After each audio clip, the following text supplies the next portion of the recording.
Welcome to the Dinosaur Review for Kids podcast, a show all about reviewing dinosaurs on a scale of 1 to 10 fossils before only the elite terrible lizards make it into the prehistoric cage match. This program is presented by the Stomp Chomp Roar Company and can be heard within all the rock layers across the planet. Grab your dinosaurs and your official scorecard because it's now time to dig for dinosaurs. Here's your Mesozoic host, Dinosaur Ranger Anthony. Ding dong! Trick or treat all my junior witches, my junior paleontologists, and welcome back to the Dinosaur Review for Kids podcast. I think it's time that I put a spell on you. But first, let me grab my Mesozoic spell book. Oh, book! Well, you guys, I can't seem to find my spell book, but look here, I found the Jurassic Park book by Michael Crichton, and I've got just the perfect spell for all my junior paleontologists. So let me go ahead and find it here. Let me see. Let me flip through here. Let's see. Here she is. I found the perfect spell. Here we go. Twist thy bones and bend thy back. Sit and listen without a hack. Review a species with some fact, then give a score before thy T-Rex attack. Boom! Now you should all know absolutely everything about dinosaurs. Whoops! Oh gosh, I don't know what I did there. I think I actually made some of you into real dinosaurs. Well, I guess that means you like to stomp, chomp, and roar. You guys see what I did right there? Well, nonetheless, this isn't no Hocus Pocus. I'm your wizard, your host for today's Dinosaur Review. My name again is Dinosaur Ranger Anthony, and I'll be adding all kinds of spells into today's episode. But before we begin, to make our potion for today's review, let's update you guys on some dinopreneur news.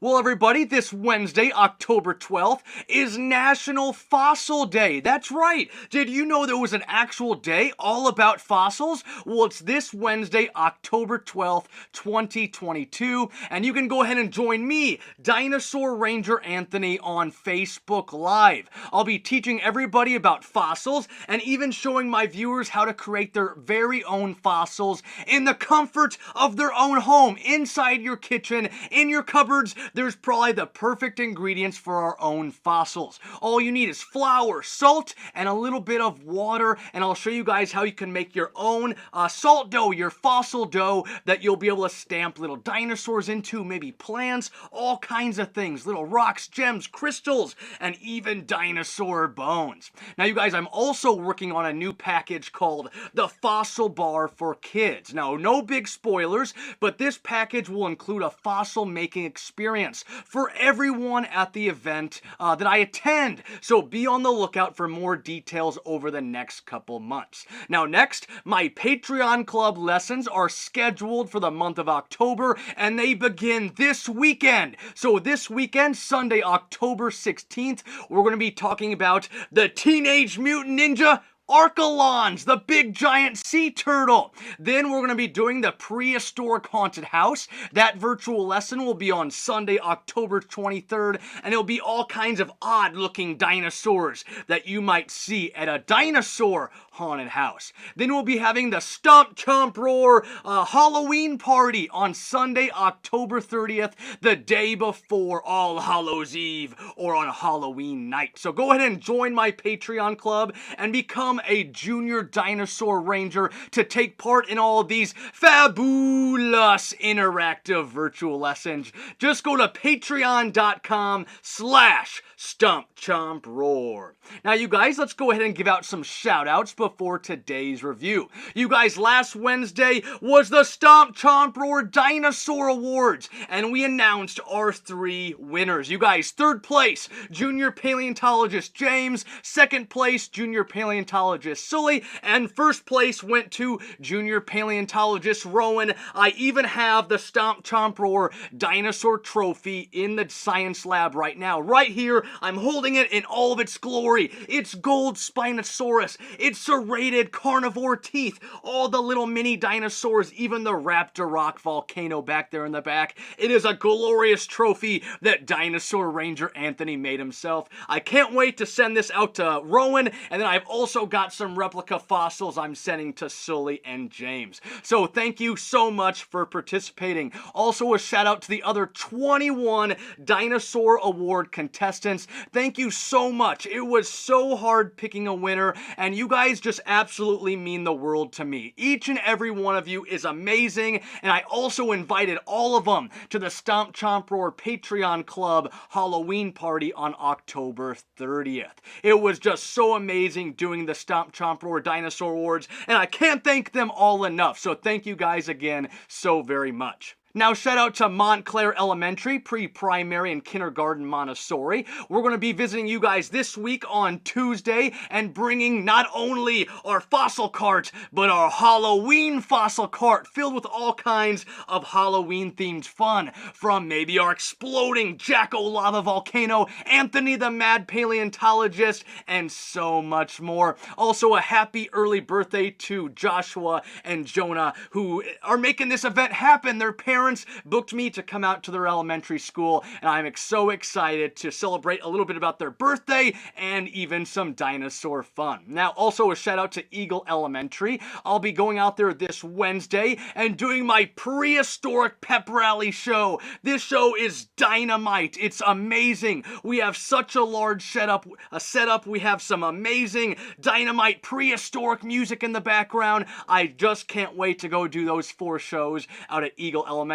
Then shout out to Belmont Elementary of Lincoln, Nebraska. We'll be going out to the state capitol this Friday and doing some prehistoric themed games like our T-Rex beanbag toss, our Brachiosaurus egg race, and even our asteroid toss before we do a prehistoric pep rally show for all those kiddos out there. So shout out to my busy week to Montclair Elementary, Eagle Elementary, and Belmont Elementary. Now you guys, let's go ahead and grab our broomsticks, our spell books, and our special cauldrons for today's Witch's Claws-like review. Make sure to also print out the Dinosaur Review for Kids scorecard to add into your spell books. And remember, you can print these out for free on my website. Just visit stompchomproar.com and click on that Science Lab tab. Now you guys, time for spell number 2 before we dive on in, or grab our broomsticks or our brushes for today's review. Grab thy book before we test. Make sure to roar before thy rest. Review the dino in thy nest. Find a score to beat thy rest. Now here we go. Let's go ahead and pull open our official scorecard for today's review.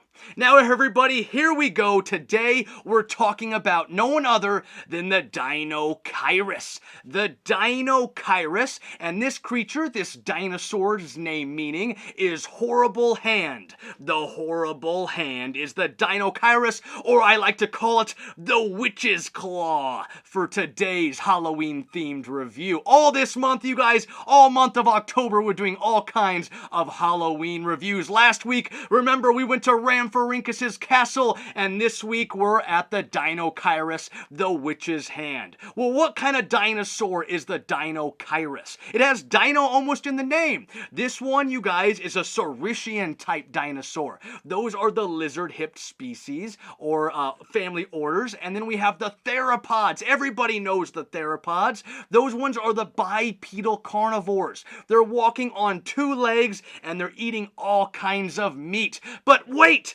Is this one actually eating meat? The Deinocheirus? Is this a meat eater? Well, you're going to have to wait to find out. And then our Deinocheirus goes into the Deinocheirids family. So Saurischian, theropods, Deinocheirids. Now, how big was this dinosaur? What was the length, the height, the weight of our Deinocheirus? This one coming up to 36 feet in length, or 11 meters, up to 14 feet high, or 4.2 meters, and up to 13,000 pounds. That lucky number, not so much lucky, that unlucky number 13 for our witch's claws Deinocheirus. So again, up to 36 feet long, a little bit shorter than our tyrant lizard king, the T-Rex. This one comes about 14 feet high and could weigh up to 13,000 pounds. So a pretty big theropod type dinosaur. Now, how fast was this dinosaur? How fast is the Deinocheirus? Can it really fly around on a broomstick with its witches-like claws? Well, no, it cannot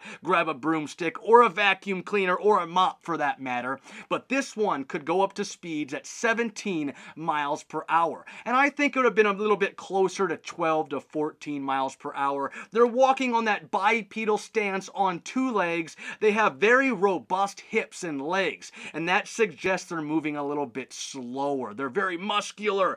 They're very bulky a little bit, very robust. They're going to be moving slower than, say, our Tyrannosaurus Rex, getting up to maybe 18, 19, 20 miles per hour. Now, what weapons, defense did this dinosaur have? What was the characteristics of our Deinocheirus? Well, this one, everybody, has a 3.5-foot skull with a rounded flat bill in the front. It's very hadrosaur-like, like the duck-billed dinosaurs.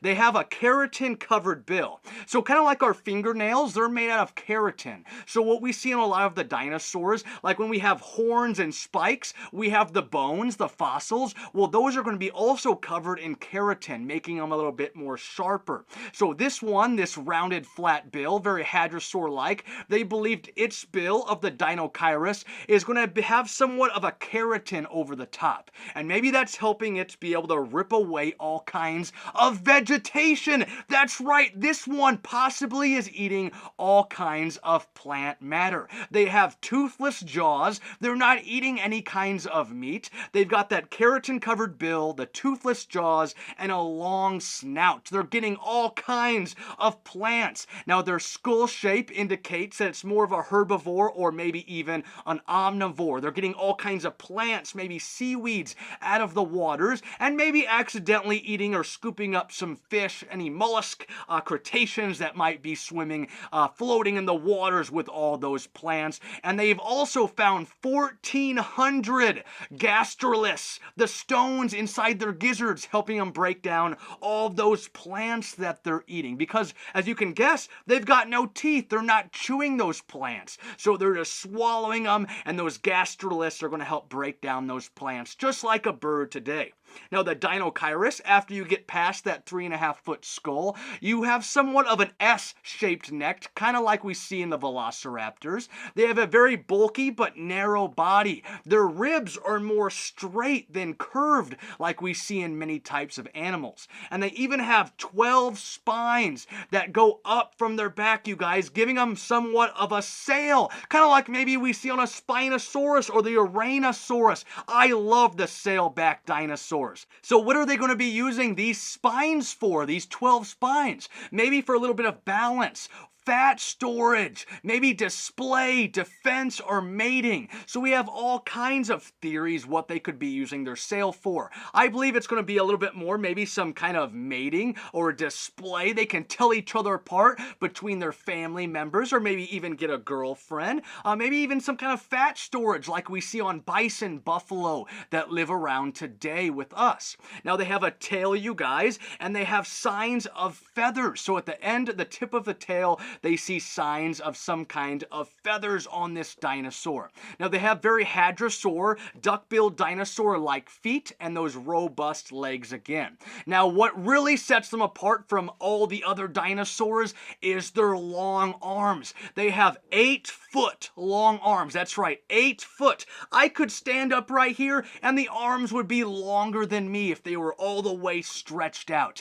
8-foot long arms with 3 8-inch 8-inch claws, curved claws. Those witches' claws are coming right at you. Each claw about 8 inches in length, and the middle claw being a little bit larger than the outward claws. The first claw and the third claw are a little bit smaller than that middle claw. So 3 clawed hands. They're 8 inches in length. There are witches' claws. Maybe using them for all kinds of grabbing onto the broomstick as they're flying past the night sky. But they're probably using them more for digging up all kinds of plants, maybe tree roots, getting stuff out of the water, gathering all kinds of plant matter that they're going to be eating with that toothless beak that is covered in somewhat of the keratin, helping them rip and shred all kinds of plants away. Now, where did this dinosaur or Deinocheirus live, and how long did this species live during the Mesozoic era or middle life? So this one I found coming in about 100 to 65 million years ago during the late Cretaceous period. This species has a very long longevity. They're surviving a lot of the Mesozoic era, and they're found in Mongolia over in Asia. And the holotype, you guys, that we'll get into here in a second, they only find the arms and the shoulders. So when they found the holotype, the very first fossil specimen of the Deinocheirus, all they had were the arms and the shoulders. That's it. So they seen how big those arms were. They'd had no idea what kind of creature those went to. So they found it back in 1965, and it was named in 1970 by Osmolska and Ronnie Wicks. So those are the paleontologists that found and named our Deinocheirus. Now, as I mentioned, the mystery. This is a huge mystery. The witches' mystery or Halloween mystery of our Deinocheirus. In 1965, I mentioned they found the arms and the shoulders. That was it. They had no idea what kind of dinosaur those arms went to. It was a 50-year mystery. Well, then they found some more fossils. But you guys, poachers had taken away a lot of the key fossils. The skull, the foot, the arms, the claws were gone. They took almost everything, but they left a few pieces behind, including a toe claw. Now, the paleontologists who found these fossils, they let everybody know, hey, we found more Deinocheirus fossils. Poachers came, took them away, and we need your help. You guys, they found them on the black market, and they were able to use that toe, and they put that toe with the rest of the fossils that they found, and it was a perfect match. It was just like Cinderella's glass slipper, or maybe Dorothy's glass slipper, or maybe the Wicked Witch of the West. Well, you guys, the Deinocheirus, they now know that those long arms, those shoulders, went to an amazing dinosaur that has a duckbill-like beak covered in keratin, that 3.5-foot skull. They have that S-shaped neck, a very kind of narrow body because of those straight and ribbed, but still kind of bulky. They have those 12 spines, giving them somewhat of a sailback. They have a tail that was probably covered in some kind of feathers with some hadrosaur-like feet, and they have those 8 feet long arms with those 3-fingered 8-inch claws. So totally amazing, an amazing dinosaur, and it's a theropod that's probably more eating all kinds of plants, more of a herbivore, and maybe accidentally eating a little bit of meat, making them an omnivore. Now, what do we score our Deinocheirus on the official results of the Dinosaur Review for Kids podcast? It's amazing, kind of very similar. I did a virtual lesson this last summer, you guys, and it was about the mysterious twin dinosaurs, the Deinocheirus and the Therizinosaurus. They look so similar, but yet are so different. So I believe I gotta place our Deinocheirus around the same score as our Therizinosaurus, who got a 6.9 last year. So our Deinocheirus is bigger, faster, a bigger skull, lived a lot longer than our Therizinosaurus. The only thing our Therizinosaurus has is longer claws, those 15-inch long claws. But at the end of the day, you guys, the Deinocheirus, I'm going to bump it up one. It's going to get a 7.0. 7.0 for our amazing Deinocheirus, the horrible hand, the witch's claws. Now what a bunch of hocus pocus! A theropod who eats plants, Who would have guessed? That species is a species for my spell book because as you guys know, I'm Team Herbivore. Go Team Herbivore, herbivores for the win. Well, what did everyone think of those witch-like claws? Should we go ahead and make sure to paint them green, just like a witch's claws? That would be spooky for sure. Now make sure to also avoid the Deinocheirus flying past the moon on Halloween night. Well, you guys, a joke for us today. What did the Deinocheirus put on its bagel that it bought from the witch's bakery? The witch's bakery? Let's have it again. What did the Deinocheirus put on its breakfast bagel that it bought from the witch's bakery?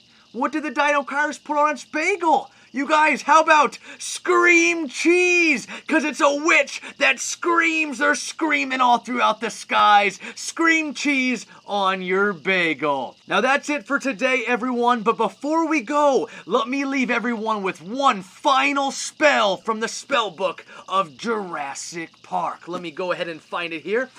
Here we go. Are you guys ready? Listen up, my junior paleontologist. Take thy fossil from thy sight, grab your brush and keep it light.